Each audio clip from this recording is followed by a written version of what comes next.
Apakah dosen yang mau mendapatkan sertifikasi dosen itu harus dosen PNS? Bagaimana dengan dosen yang berstatus dosen kontrak? Mau tahu jawabannya? Tetap stay tune di channel saya, kita bahas ini lebih dalam.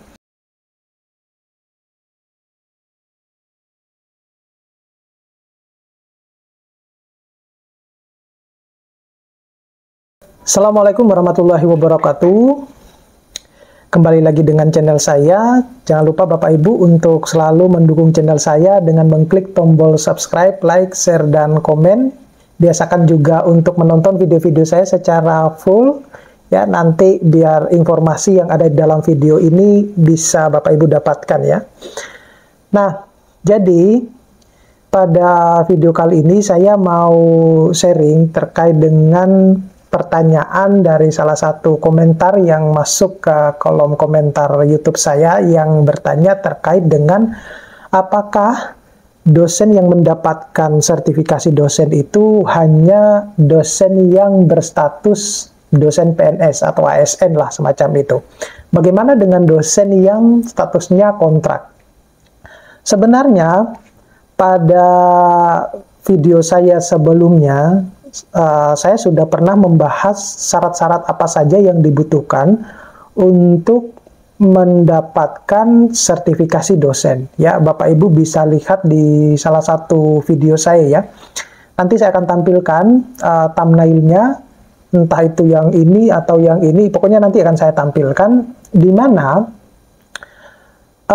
baik dosen swasta maupun dosen PNS, ya, artinya akan ada juga dosen yang PNS itu dipekerjakan di universitas swasta atau yang disebut dengan dosen DPK, ataupun dosen yang statusnya ya memang dosen swasta. Nah, itu ketika sudah memenuhi persyaratan yang seperti disyaratkan oleh Kemendikbud, ya, atau Kemendikbud itu untuk mendapatkan sertifikasi dosen, dan dia tes lulus, ya pasti akan mendapatkan sertifikasi dosen. Jadi tidak hanya semata-mata ya udah ini adalah yang bisa mendapatkan sertifikasi dosen itu adalah dosen PNS, enggak.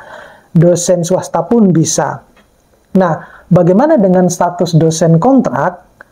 Sebenarnya dosen kontrak itu saya paham betul. Jadi dosen kontrak itu Anda diberi kontrak, ya, itu karena untuk melihat kinerja saudara selama beberapa tahun berikutnya sampai pihak universitas itu yakin bahwa Anda itu layak untuk atau bersedia untuk menjadi dosen. Ya, bukan bersedia, tapi layak untuk menjadi dosen pada universitas tersebut. Jadi, di universitas manapun, ya, ini yang setahu saya termasuk di universitas tempat saya bekerja itu, dosen baru itu biasanya tidak langsung diangkat.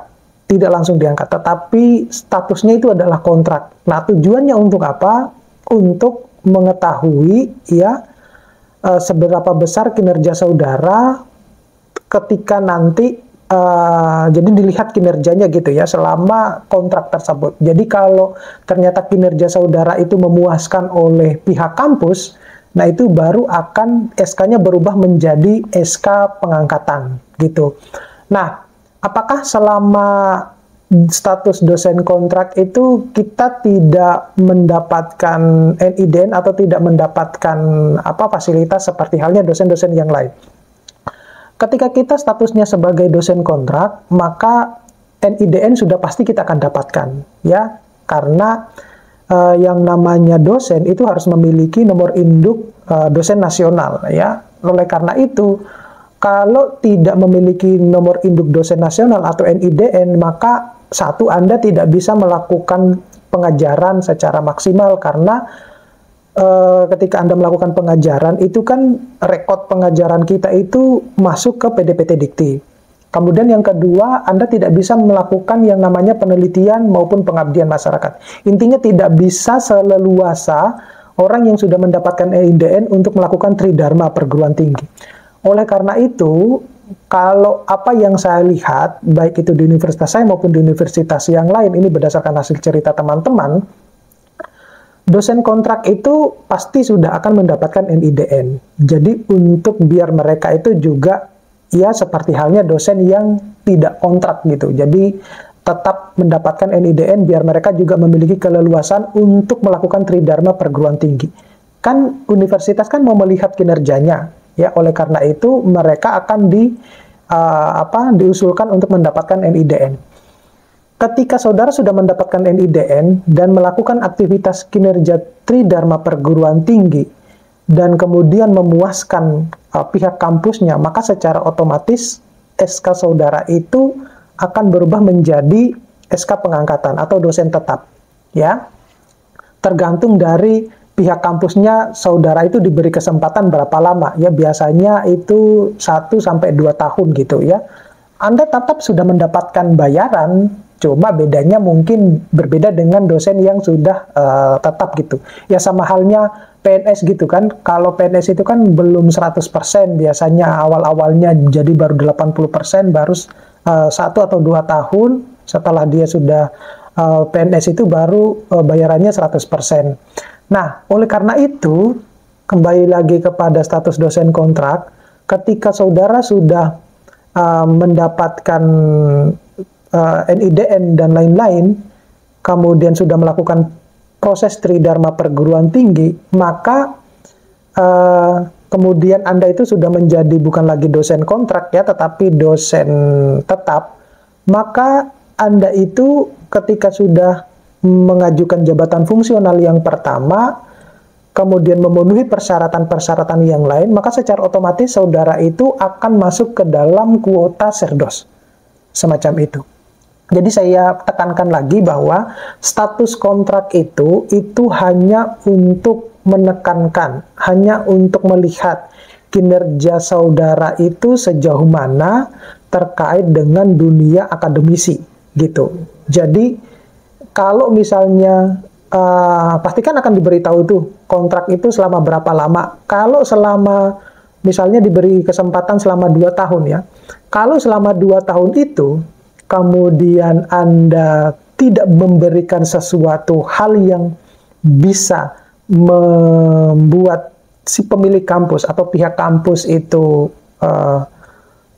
puas terhadap kinerja saudara, berarti besar kemungkinan kontraknya akan putus gitu. Kontraknya akan putus. Nah, bagaimana dengan status NIDN? Ya, kalau status NIDN berdasarkan dari pengalaman yang saya lihat, banyak juga dosen-dosen yang kontraknya putus, NIDN-nya ya saya nggak tahu, tetapi rata-rata kalau kebanyakan putus itu berarti tidak memuaskan pihak kampusnya gitu, karena dunia dosen itu berbeda dengan dunia-dunia kayak seperti di industri gitu. Jadi kita harus siap menjalankan proses tridharma perguruan tinggi. Nah itu yang terpenting. Jadi kalau tidak siap, terutama kita harus banyak mempublikasi lah gitu ya. Kalau kita tidak siap dengan program tridharma perguruan tinggi, itu proses program tridharma perguruan tinggi, ya udah status kita ya mungkin akan kontrak terus gitu, tidak akan berubah menjadi dosen tetap. Nah tentunya kan semua orang berkeinginan untuk menjadi dosen tetap, kemudian bisa diusulkan ke jabatan fungsional berikutnya dan bisa masuk ke kuota Serdos, semacam itu. Oke, jadi keterkaitan dengan dosen kontrak itu memang awalnya memang belum mendapatkan sertifikasi dosen, jadi Anda dilihat dulu kinerjanya. Tetapi terkait dengan sertifikasi dosen itu tidak hanya pada dosen yang PNS ya, tetapi dosen yang swasta pun, dosen non PNS pun itu juga mendapatkan sertifikasi dosen gitu. Oke, mudah-mudahan ini bisa menjawab ya teman-teman yang bertanya. Kalau memang ini bermanfaat, bisa di-sharing ke teman-temannya yang lain, ya, tonton video saya sampai full, juga nyalakan tombol loncengnya. Terima kasih, sampai ketemu pada video-video berikutnya. Assalamualaikum warahmatullahi wabarakatuh.